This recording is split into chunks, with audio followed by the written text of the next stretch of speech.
maravilloso. Y bueno, he titulado el bosquejo del día de hoy, La grandeza que desciende, la grandeza que desciende, el reino de los cielos visto desde abajo. Va a estar muy, muy interesante. Ahora, recordemos, esto es interesante, miren, Mateo 18 no comienza con una parábola, como algunos otros capítulos, o con un milagro, ni con una confrontación con los fariseos, como hemos visto que Mateo nos ha narrado en su evangelio. Comienza con una pregunta incómoda, nacida del corazón de los discípulos. Pero para entender bien esta pregunta es importante ver un poquito de lo que ha venido pasando y qué pasó en el capítulo 17, ¿cierto? En Mateo 17, los discípulos han sido testigos de cosas extraordinarias. ¿Recuerdan cuando Jesús se transfiguró? La transfiguración, que la estudiamos acá, estaba Jesús con Hugo, Paco y Luis, con Pedro, Jacobo y Juan. ¿Recuerdan eso? Su rostro resplandecía como el sol. Y dice su palabra que aparecieron Moisés y Elías, y que la voz del Padre de los cielos que decían, este es mi hijo amado, a él oíd. Y fue interesante cuando estudiamos esto y vimos que el Padre decía a él, ved, no, a él oíd, la importancia de su palabra y cómo Dios mismo exalta su palabra por encima del show y del espectáculo, ¿cierto? De lo maravilloso que ellos estaban viendo, que era brutal y maravilloso, Dios dice a él, oíd. Por eso nosotros creemos y confiamos en la suficiencia de la palabra de Dios, que ha sido revelada completamente para nosotros hoy en nuestros días, y es su palabra, la Biblia. Por eso es tan importante. Eso es maravilloso. Estos discípulos han visto la gloria del reino, ¿cierto? Luego vimos unos versos más adelante, vimos que Jesús volvía a anunciar su muerte, ¿sí? Les habla de entrega, de sufrimiento, les habla de la cruz. Y vimos acá también cómo después de ese monte de la transfiguración se extiende en el Evangelio de Mateo un camino directo hacia el otro monte, que es el monte del Gólgota. ¿Sí? Eso fue y ha sido muy, muy interesante para mí. Ha sido revelador ver que por un lado está el monte de la gloria, pero ojo, también está el monte de la cruz, y al final ambos son dos caras de la misma moneda. Sin sufrimiento no hay gloria. ¿Vale? Y qué maravilloso cuando experimentamos eso hoy en nuestra vida, que en medio del sufrimiento sabemos que hay una gloria venidera, que en medio del sufrimiento, del quebrantamiento, sabemos que Él está con nosotros. Y eso aliviana nuestras cargas, ¿cierto? Aliviana nuestro dolor. Es maravilloso. Entonces Jesús les habla sufrimiento, les habla de la cruz, que va a morir, que va a resucitar. Y bueno, como de forma muy intencional, seguramente Mateo nos muestra nuevamente a alguien muy, muy interesante, a una personita muy, muy, muy, muy linda, que yo creo que ahí estamos cada uno de nosotros, y es que nos muestra a Pedro nuevamente en escena, ¿cierto? Y con el tema del impuesto del templo, que le piden a Jesús tiene que pagar un impuesto, y estudiábamos esto, que este impuesto era para el mantenimiento, el sostenimiento del templo, que con esto se compraban animales que iban a ser sacrificados, y vemos cómo Jesús es el que iba a pagar ese sacrificio, ¿sí? Entonces vimos que Jesús pagó doble. Primero porque Él es el Cordero, el que iba a ser crucificado para pagar como ofrenda, como sacrificio. Pero segundo que Él, al ser el Hijo de Dios, pues Él es el dueño del templo, no tenía que pagar, ¿cierto? Pero aún así Jesús no contiende y le dice a Pedro que vaya y saque de la boca de un pez y pague por ambos. Fue interesante. Entonces vemos que hay un crecimiento también en los discípulos que han experimentado y han visto este montón de cosas, pero ya hay una cercanía, hay un crecimiento en los discípulos, pero aún hay inmadurez, y lo vemos con esta pregunta que ellos le van a hacer al Señor ahorita. Ahora, en ese contexto, después de ver la gloria, de oír de la cruz, ahí es donde los discípulos ahora se acercan a Jesús con una pregunta interesante. La pregunta dice, ¿quién es el mayor en el reino de los cielos? Ahora, la pregunta revela algo muy, muy profundo. Hay un crecimiento en los discípulos, pero aún hay mucha inmadurez. Ellos siguen pensando en el reino desde arriba. ¿Quién es el mayor? ¿Cierto? ¿Quién es el mayor? Siguen pensando el reino de los cielos desde arriba, desde la gloria. Mientras que Jesús insiste en revelarlo desde abajo. Maravilloso. Y ya lo vamos a ir desglosando y lo vamos a ir viendo poco a poquito. Entonces, Mateo 18, que es donde vamos a entrar el día de hoy. ¿Sí? Muchos comentan de que en Mateo 18 encontramos, este sí no se va a ver casi, ¿verdad? En Mateo 18 encontramos el cuarto discurso que Mateo deja en su evangelio. Normalmente Mateo organizó todo su evangelio alrededor de 5 discursos del Señor Jesús. Vemos que en los capítulos del 5 al 7 Jesús nos muestra la ética del reino, el sermón del monte, el sermón de la montaña, cómo vive un ciudadano del cielo, ¿sí? Poner la otra mejilla, el amor a nuestros enemigos, todo eso nos habla el Señor en ese discurso. Entonces, ojo, la ética del reino de los cielos. Después hay otro discurso en el capítulo 10 que habla de la misión del reino, cómo se expande este discurso misionero, le llaman algunos.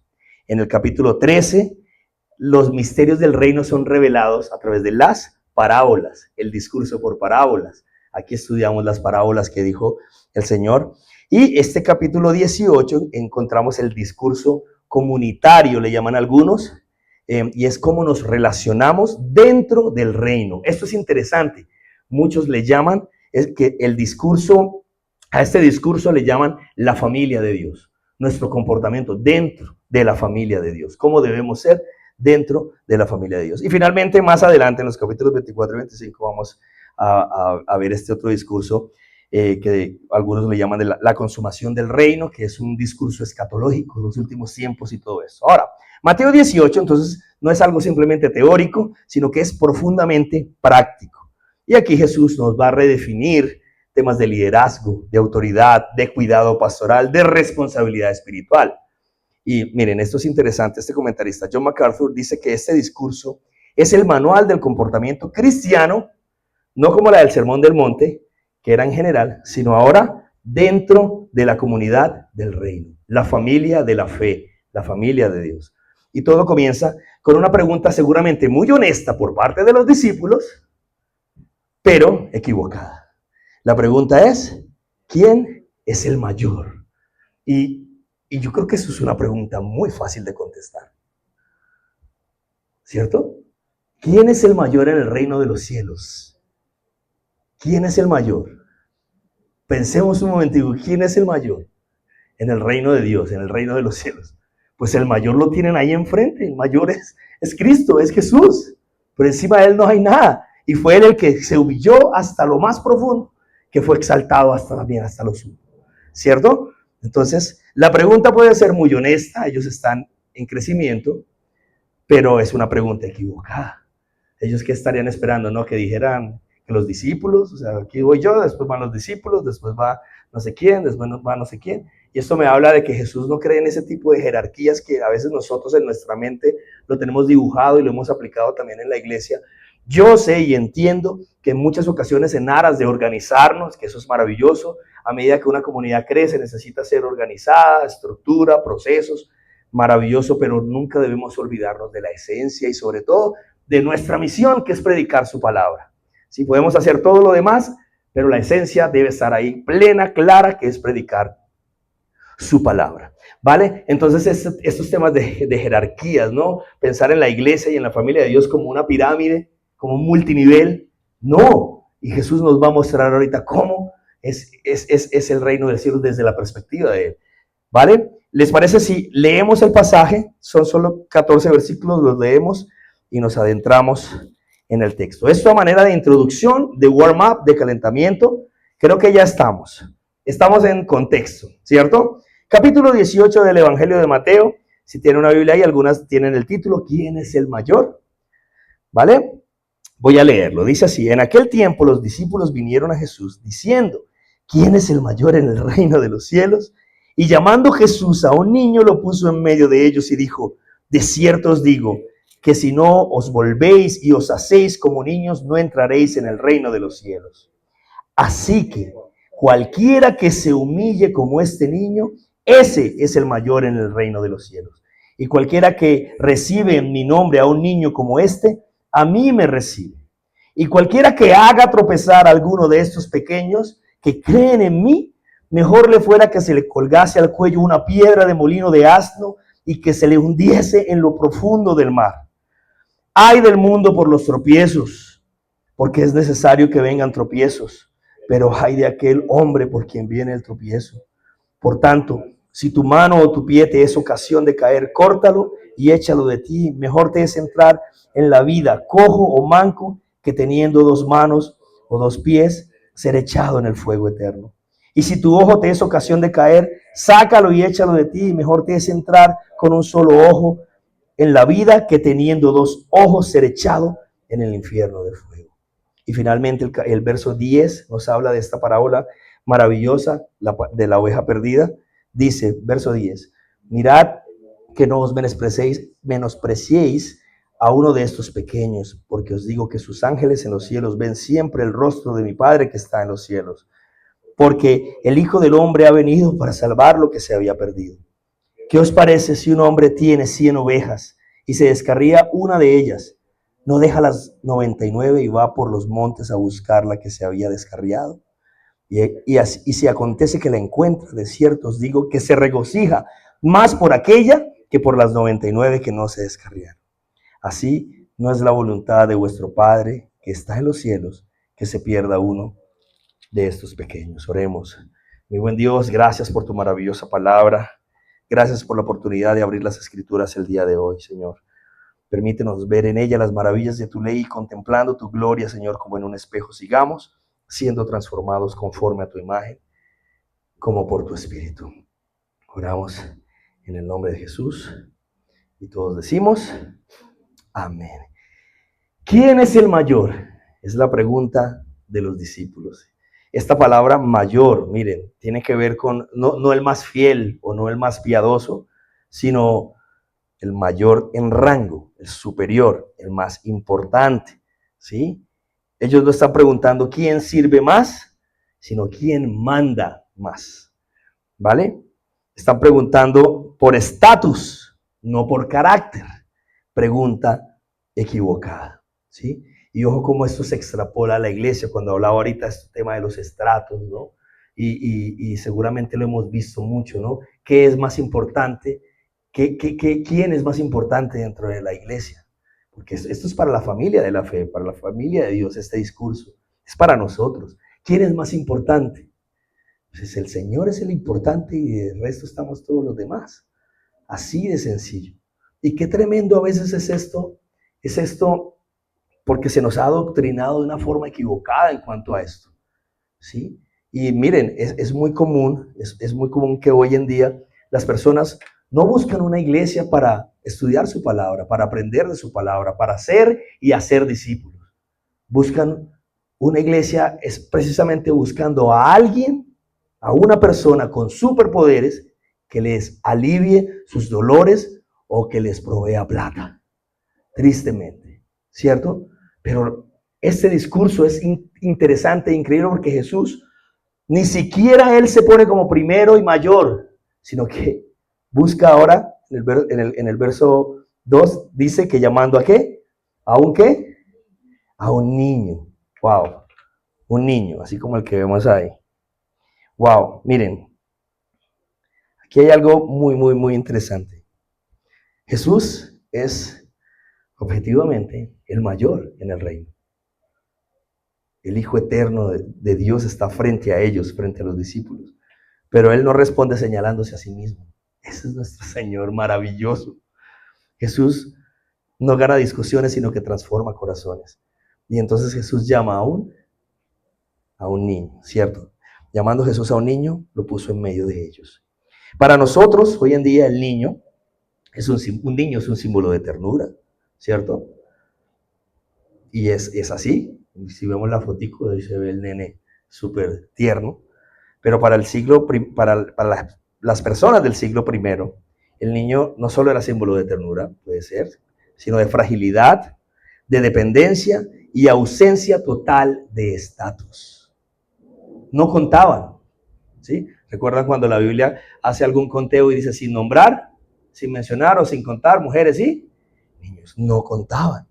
Los niños no contaban. Entonces, Jesús no solamente nos está hablando de inocencia, que alguna vez los vemos así, ¿cierto? De ser inocentes como niños. Claro, y todo eso es válido, dentro del contexto está implícito, pero realmente el contexto de lo que nos está hablando es ausencia total de estatus. No cuentas. ¿Vale? Eso es interesante. Miren, este comentarista, Craig Kinner, explica que en la cultura judía antigua, el niño no tenía derechos legales, no era ejemplo moral, no tenía voz pública y dependía absolutamente de otros para sobrevivir. Jesús no está diciendo sean inocentes como niños o tiernos como niños, nada más. No está diciendo eso solamente, que a veces ahí es donde nos quedamos. Está diciendo desciendan al lugar más bajo. No tienes estatus. Wow, tremendo, ¿no? Nos cambia un poquito. Entonces, interesante hasta ahí. ¿Me siguen hasta ahí? Verso 3. Y dijo, de cierto os digo, que si no os volvéis y os hacéis como niños, no entraréis en el reino de los cielos. Interesante, me encanta. Ahora, ok, si no volvéis, esa palabra de volvéis implica un giro radical. ¿Sí? No es un ajuste normal, sino un cambio de mentalidad, una conversión de nuestra mentalidad. En algunas ocasiones acá hemos hablado de ese arrepentimiento, de la metanoia, este cambio de mentalidad que se traduce en un cambio de vida, un cambio de dirección. Interesante. Y luego añade, miren, el verso 4, así que cualquiera que se humille como este niño, ese es el mayor en el reino de los cielos. Esto es muy interesante, porque que se humille, esta palabra, miren, tapeino, no describe una humillación impuesta, ¿sí? No es una humillación impuesta, sino una decisión voluntaria de descender. Esto es maravilloso, permítame y me detengo aquí un momentico. Cualquiera que se humille, nosotros vemos, si a la luz de la Escritura, este tema de la humildad y de humillarse, en términos generales, no es una virtud del ser humano. O sea, no es que una persona sea humilde como tal, ¿sí? Aunque, claro, hay personas humildes. Pero ¿a qué voy con esto? Que en la Biblia nos enseña más que el tema de la humildad o de humillarse, es un tema de decidir.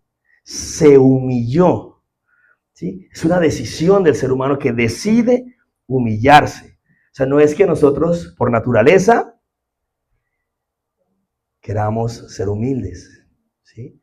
Sino que consciente e intencionalmente debemos decir sí, bajar la cabeza. Por eso dice, me parece extraordinario, que se humille como este niño. Entonces, en el reino de Dios, la grandeza no se escala, no es hacia arriba, no es un multinivel. En la grandeza de la que estamos hablando hoy aquí, se elige bajar. ¿Vale? Entonces, eso es interesante porque no es sencillamente un tema de ternura, de inocencia, que así lo hemos aprendido y está bien, el contexto está hablando de eso, pero más allá de eso es realmente no tener ningún tipo de estatus. ¿Quieres ser el mayor? Tienes que humillarte, tienes que bajar, tienes que ser humilde. Interesante porque esto contradice mucho lo que vemos hoy en día, ¿vale? Muchos liderazgos se asientan en la arrogancia, ¿cierto? En el poder, ¿sí? Centralizado, y resulta que no. El grande es el Señor y del resto estamos todos los demás. Y es más, nos llama, nos insta a servirnos unos a otros de manera que bajemos, que nos humillemos. Ahora, interesante, avanzamos. Versos del 5 al 9. Versos del 5 al 9, lo leemos, dice así. Y cualquiera que reciba en mi nombre a un niño como este, a mí me recibe. Verso 6 dice así. Y cualquiera que haga tropezar a alguno de estos pequeños que creen en mí, mejor le fuera que le colgase al cuello una piedra de molino de asno y que se le hundiese en lo profundo del mar. Ay del mundo por los tropiezos, porque es necesario que vengan tropiezos, pero ay de aquel hombre por quien viene el tropiezo. Por tanto, si tu mano o tu pie te es ocasión de caer, córtalo y échalo de ti. Mejor te es entrar en la vida cojo, manco, que teniendo 2 manos o 2 pies ser echado en el fuego eterno. Y si tu ojo te es ocasión de caer, sácalo y échalo de ti. Mejor te es entrar con un solo ojo en la vida, que teniendo 2 ojos ser echados en el infierno de fuego. Wow, aquí vemos que Jesús hace una advertencia severa, ¿no? Es tremendo. Jesús ahora da un giro serio y el tono se vuelve fuerte, casi que incómodo, ¿no? Y dice, a cualquiera que haga tropezar a uno de estos pequeños. ¡Wow! Este verbo tropezar, esta palabra es muy interesante porque habla de poner una trampa, ¿sí? Inducir a caer, causar daño espiritual. Tremendo. Y los pequeños, cuando ya Jesús nos dice que como niños, ¿cierto? Ya de alguna forma el Señor nos empieza a hablar de estos pequeños, pero que ya no son necesariamente niños de forma literal, sino que pueden ser también creyentes nuevos, discípulos frágiles, ¿cierto? Personas vulnerables en su fe. Conocemos amigos, personas así, de pronto, nuevos creyentes, discípulos débiles en su fe, que les cuesta. Yo tengo amigos así y procuro siempre estar ahí para ellos y charlar y bueno, tener todas este tipo de conversaciones que a veces son incómodas, pero pues esa es la tarea, ¿no? Personas vulnerables en su fe. Jesús dice que sería mejor morir de esta forma tan tremenda, con esta roca atada al cuello y caer, que destruir la fe de uno de ellos.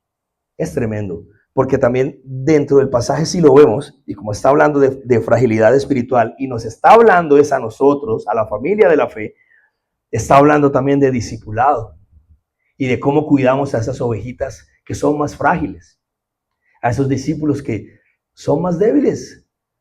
Ahora, si nos creemos nosotros más fuertes, pues nuestra misión es sencilla, cuidar de ellos, y no, ¿cierto? No señalar, juzgar, sino al contrario, ayudar y levantar. Maravilloso. Eso es tremendo porque cuando nos habla a nosotros en la familia de la fe y nos habla de cuidar a sus pequeños y de no hacerlos tropezar, ¿cierto? Implícitamente nos está hablando también de la enseñanza. Y esto es maravilloso. Qué lindo que podamos enseñar o hablar, observar la palabra de Dios, ¿sí? Y aprender de la forma correcta, estudiando su palabra, y de esta forma no hay pérdida, ¿sí?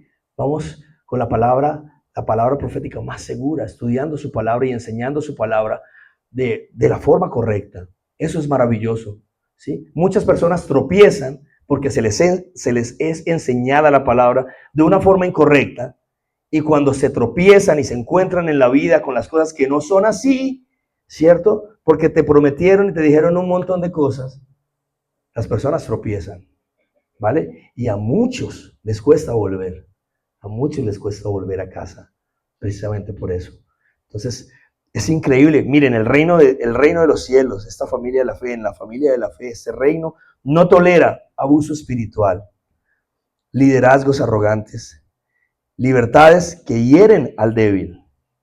¡Wow! Otra vez voy a decir eso. El reino no tolera abuso espiritual, liderazgos arrogantes, libertades que hieren al débil. ¿Sí? ¿Han visto algo de esto de pronto? Lo hemos visto, ¿cierto? Y es doloroso. Yo recuerdo personitas con las que comenzamos a caminar con Dios en la iglesia, y muchos de ellos han tropezado. ¿Sí? Tratamos de estar ahí para ellos. Es difícil. Es difícil. Que Dios nos ayude, que Dios nos oriente, nos guíe. Por eso es tan importante para la iglesia hoy en día volver a la palabra de Dios. Dejar de hablar menos de experiencias subjetivas de cada uno, que son válidas y que cada uno las puede tener, pero que la única forma de llegar a un acuerdo común como comunidad es a través de su palabra. Ella es a la luz de ella estamos claros y vamos bien. Eso es interesante, maravilloso. Ahora, Jesús más adelante nos va a hablar de esta parábola que seguramente usted la ha escuchado en algún momento, la parábola de la oveja perdida, ¿cierto? Bueno, el verso 8 y el verso 9, que ya Jesús dijo algo parecido, lo vemos parecido en el capítulo 5, ¿sí? De que si tu ojo o tu mano te es ocasión de caer, ¿cierto? Córtalo. Obviamente Jesús no está hablando aquí de mutilación, ¿sí? Sino está hablando es de no ser tropiezo para, precisamente dentro del contexto que lo vemos, no ser tropiezo para mi hermano. Y eso desvirtúa en muchas ocasiones a esto de, es que yo soy así y así me tienen que aceptar, ¿cierto? Entonces yo pienso que es un balance, ¿no? No es que yo soy así, yo puedo ir por la vida causándole daño a todo el mundo y acabando con la vida de todo el mundo, porque es que yo soy así, ¿cierto? En la familia de la fe yo debo también ceder y bajar y negarme a mí mismo para que en muchas ocasiones el derecho de mi hermano no sea vulnerado. Eso lo hemos hablado acá, ¿cierto? En muchas ocasiones debemos renunciar a nuestro derecho propio para que el derecho de mi hermano no sea vulnerado. De eso me está hablando el pasaje. Eso es lo que me habla el verso 8 y el verso 9. ¿Sí? No es una mutilación literal de lo que está hablando el Señor Jesús. Pero ojo, porque a veces esto que hacemos le es ocasión de caer a mi hermano. Pues un poquito de empatía, ¿cierto? Hoy que está tan de moda esta palabra de la empatía y en ambientes laborales es muy común la comunicación asertiva, la empatía, ¿cierto? Jesús nos está hablando de eso. ¿Sí? Maravilloso. Y bueno, vamos al verso 10, donde Jesús nos va a hablar de la oveja perdida. Esto es hermoso. El corazón del Padre y nuestra responsabilidad. Miren, esta parábola seguramente la conocemos, hemos escuchado de ella, pero Mateo la usa de manera diferente como la usa Lucas. Normalmente estamos más familiarizados con la parábola de la oveja perdida en Lucas, el capítulo 15, donde está esta gran parábola. Comienza con la oveja perdida, la moneda que se pierde dentro de la casa y termina con el hijo pródigo. Muchos hablan de que son 3 parábolas, otros comentan que es una sola parábola con tres explicaciones diferentes, algo así, ¿sí? Otros dicen es una pieza musical con 3 movimientos distintos, ¿sí? Con 3 estrofas diferentes, con 3 secciones diferentes dentro de una canción, por ejemplo. Y sí, normalmente estamos más familiarizados con la versión de Lucas. Por eso nuestro Home Semilla, de hoy en 8, hace como 2 años, compartimos con la familia de Semilla en California y hablamos un poquito del capítulo 15, ¿sí? Del capítulo 15, donde está esta oveja perdida, el Home Semilla de hoy en 8. Vamos a subir esa charla que tuvimos con la familia de Semilla en California, Semilla OC. Entonces, para que tengamos ahí como las dos, la oveja perdida desde la perspectiva de Mateo, que ya lo vamos a ir a ver, y la oveja perdida desde la perspectiva de Lucas. Eso es muy interesante, para que estemos ahí atentos con eso. Ahora, en Lucas 15, Jesús es claramente el pastor, ¿cierto? Que busca. Si recordamos, estas 3 secciones del capítulo 15 de Lucas, comienza con eso, el pastor que busca esa oveja que se perdió y el pastor es el Señor. Pero después cuando habla de la moneda que se pierde en la casa, muchos comentarios que habla de la obra del Espíritu Santo en la comunidad de la fe, ¿sí? Y obviamente con la tercera parte del hijo pródigo, pues habla del amor maravilloso del Padre que es movido a misericordia, ¿sí? Entonces, eso es interesante porque Lucas nos muestra una perspectiva de Dios y el hombre perdido, ¿cierto? Y cómo Dios nos ama y cómo Jesús nos amó y nos buscó y tú y yo éramos esa oveja perdida. Y Jesús vino, murió en la cruz para que nosotros podamos volver a casa hoy y estar con Él, ¿cierto? Esa es la perspectiva de Lucas, ¿me hago entender? Pero en Mateo, en el capítulo 18, aquí desde el verso 10, después de leerlo y leerlo y leerlo, varias ocasiones, recuerden que en una mayor observación del pasaje podemos tener una mejor interpretación. El énfasis está en la responsabilidad comunitaria, ¿sí? El contexto no es solamente evangelístico, sino pastoral. O sea, aquí el que busca la oveja que se descarrió, eres tú y soy yo, ¿sí? O sea, hay una responsabilidad ahora. En Mateo nos deja una responsabilidad extra a nosotros, ¿sí? Y es que sí, la ovejita que se descarría, como hablábamos hace un momentico, estos creyentes que pueden ser débiles en su fe, que puede pasar, ¿cierto? Ahora tú y yo vamos por ellos, ¿sí? Ese mensajito que de pronto nos hace falta enviarle a esta persona, esa llamadita que podemos hacer y decir, ¿cómo estás, pa? ¿Cómo van las cosas? ¿Cómo has estado? ¿Sí? Oye, hace días no te veo. ¿Cómo has estado? ¿Cómo van las cosas? De eso se trata, comenzar por ahí, ¿vale? Es interesante, miren, la oveja se descarrió. Esta palabra de descarriarse, perdió el rumbo. No necesariamente nos habla de rebeldía abierta. Es que se rebeló y se fue. Es que es rebelde. ¿Sí? Es que no quiere, es que es rebelde. Sí, pero en muchas ocasiones no va a ser necesariamente rebeldía, sino fragilidad. De eso me habla esta palabra que se descarrió. ¿Vale? No es una rebeldía abierta, sino fragilidad. Y Jesús va a decir más adelante, no es la voluntad de vuestro Padre que se pierda uno de estos pequeños. Wow, es maravilloso cómo Lucas nos da un contexto hermoso de esta parábola, pero Mateo nos agrega algo más y nos dice también, el Señor vino, tú eras la oveja perdida, ahora tú cómo reaccionas ante eso, dentro de la familia de la fe, cómo te comportas frente a estos pequeños, a estos creyentes más frágiles, a estas personas que les puede costar, no por rebeldía, no necesariamente, sino por fragilidad. MacArthur nuevamente dice, ignorar al creyente débil, wow. Ignorar al creyente débil es contradecir directamente el corazón de Dios. Voy a decir esto una vez más. Ignorar al creyente débil es contradecir directamente el corazón de Dios. Si tenemos presente este verso 14, así no es la voluntad de vuestro Padre que está en los cielos que se pierda uno de estos pequeños. El corazón de Dios, estos pequeños están en su corazón, están en su mente, en su corazón. Maravilloso. Wow. El Padre no es indiferente a estos pequeños y espera que nosotros como familia de Dios, que como su pueblo tampoco lo seamos. Wow. Ahora, miren, un pequeño paréntesis como para explicar un poquito de lo que habla acá. Cuando dice, mirad que no os menosprecéis a uno de estos pequeños, porque os digo que sus ángeles en los cielos ven siempre el rostro de mi Padre que está en los cielos. Sí, el verso 10. Jesús no está enseñando aquí una doctrina completa sobre los ángeles, pero sí está revelando una realidad espiritual muy profunda. Los pequeños del reino no están desprotegidos, aunque así parezcan, ¿cierto? Estas personas frágiles no están desprotegidos, Dios está al control, ¿vale?